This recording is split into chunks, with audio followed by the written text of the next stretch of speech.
आज press club Haridwar में cyber encounter पर परिचर्चा तथा उत्तराखंड पुलिस की चुनौतियों विषय पर स्वाद चर्चा हुई, जिसमें डीजीपी उत्तराखंड श्री अशोक कुमार शामिल हुए। इस अवसर पर डीजीपी ने एक किताब भी लिखी, जिसमें साइबर क्राइम से कैसे बचा जाए, इस बारे विस्तार से जानकारी दी गई है। उन्होंने ये भी बताया, लोगों और पुलिस में संवाद के लिए पुलिस अधिकारियों के व्यवहार पर निर्भर करता है और उनको भी अपने आप में सुधार की जरूरत है। उन्होंने कहा कि अब IT सेक्टर के क्राइम ज्यादा हो रहे हैं।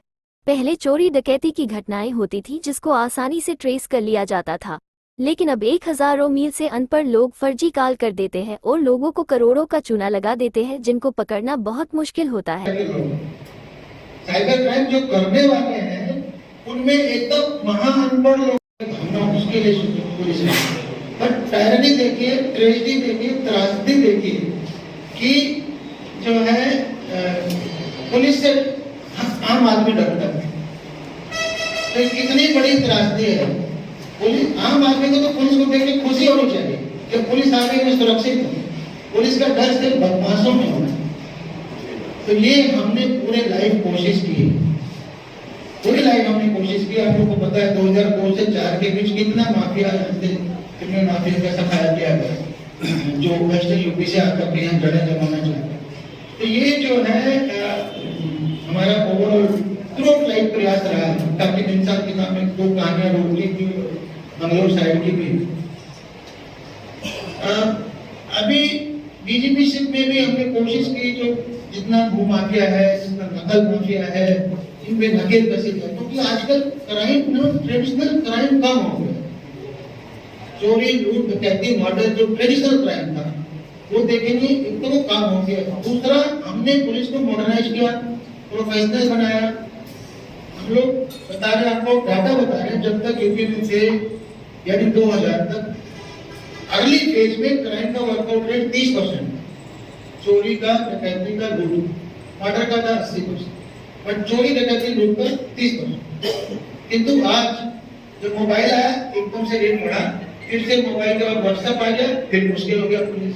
अब जब सीसीटीवी आ गया है, उत्तराखंड पुलिस डकैती का वर्कआउट रेट 100%, लूट का 90+ है लूट, और बाकी चोरी और वाहन चोरी सबका 70% से ज्यादा।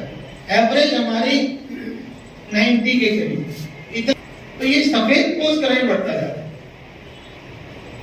तो उसी में भू माफिया है, उसी में नकल माफिया है, उसी में नौकरी के नाम पे ले लेंगे, विदेश भेजने के नाम पे ले लेंगे। मैं एक डाटा इकट्ठा कर रहा था, सिर्फ डीजीपी वाले टेन्योर में हमने ऐसे 3000 से ज्यादा लोगों को जेल में, 3000 से ज्यादा पूरे उत्तर में। तो ये हमने प्रयास करके कि कोई भी मेरे सामने आ गया, उसने कहा कि फ्रॉड है, हमने वेरीफाई होगी, उसी मिनट FIR। उसने ज्यादा क्या है, सब पे गैंगस्टर लगा, प्रॉपर्टी जब्त कर। ये हमने क्राइम चलाने की कोशिश की है। साइबर एनकाउंटर्स की बात करें, किताब मैंने इसीलिए लिखी कि साइबर क्राइम बहुत ज्यादा बढ़ गया, इसकी वॉल्यूम इतनी ज्यादा है कि हमारी रीच के बाहर है।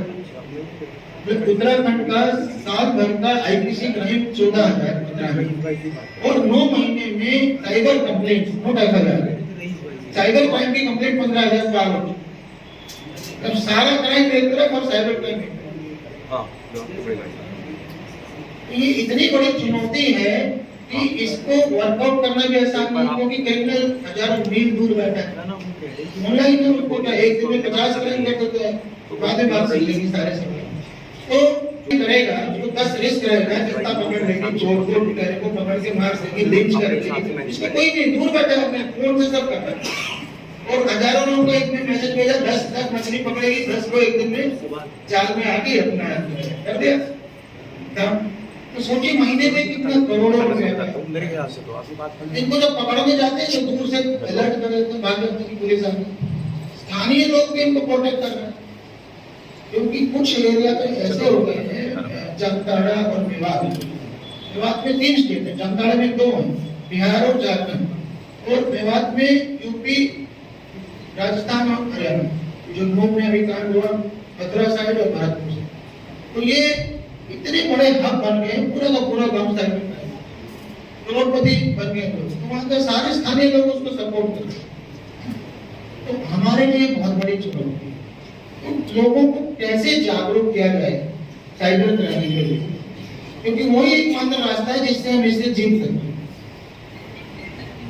तो इसीलिए हमने ये किताब साइबर एनकाउंटर 12 कहानियां हैं और वो सारी कहानियां साइबर क्राइम की अलग अलग, कोई जो है किसी में सेक्सटोर्शन की कहानी है, किसी में हनी ट्रैप की कहानी है, किसी में एटीएम फ्रॉड की कहानी है, किसी में लॉटरी फ्रॉड की कहानी है, किसी में OLX फ्रॉड की कहानी है। तो ऐसे करके मैंने 12 कहानियों के माध्यम से, है ना, आप इमेजिन के बाद जितनी सुगमता में बहुत सारी चीजों में हो रही है टेक्नोलॉजी के एडवांसमेंट, उतना ही क्रिमिनल को भी फायदा होगा। तो वॉइस मॉड्यूलेशन थी, पहले भी फर्जी वॉइस लगा करते थे, पर आर्टिफिशियल इंटेलिजेंस के साथ ऑलमोस्ट वो 99% तक पहुंच गए। मतलब आप खुद अपने वाइफ की, अपने बच्चों की आवाज नहीं पहचान पाएंगे, आर्टिफिशियली क्रिएटेड होगी, सोशल मीडिया पे पड़े रहते हैं, फोटो वीडियो आवाज भी पड़ी रहती है, तो उससे क्रिएट कर लेते हैं।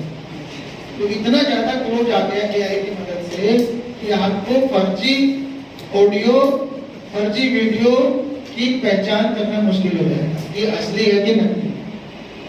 तो उसकी वजह से ये जो वॉइस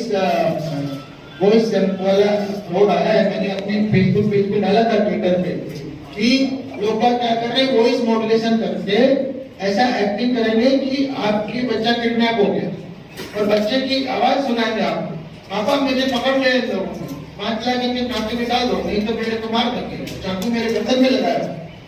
या बोलेंगे मेरा एक्सीडेंट हो गया, वाइफ का या हस्बैंड बोलेगा मेरा एक्सीडेंट हो गया, मैं इधर आया हूँ सिनर्जी में, इमीडिएटली 2 लाख उनके खाते में डाल दो। तो वो उसको उस टाइम इतना शौक का जाता है, वो समझ नहीं पाता कि मेरे आदमी की आवाज नहीं है, तो सोचता एकदम 100% वही आवाज है। फिर वो कहते को रियल नंबर को अपने पति के तो किसी और नंबर से कॉल करेंगे।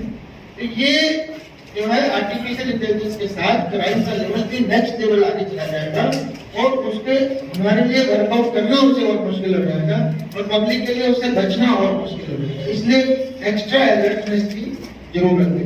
तो आपका दूसरा सवाल है कि इतने एम्बोल्डेंड क्यों हो गए?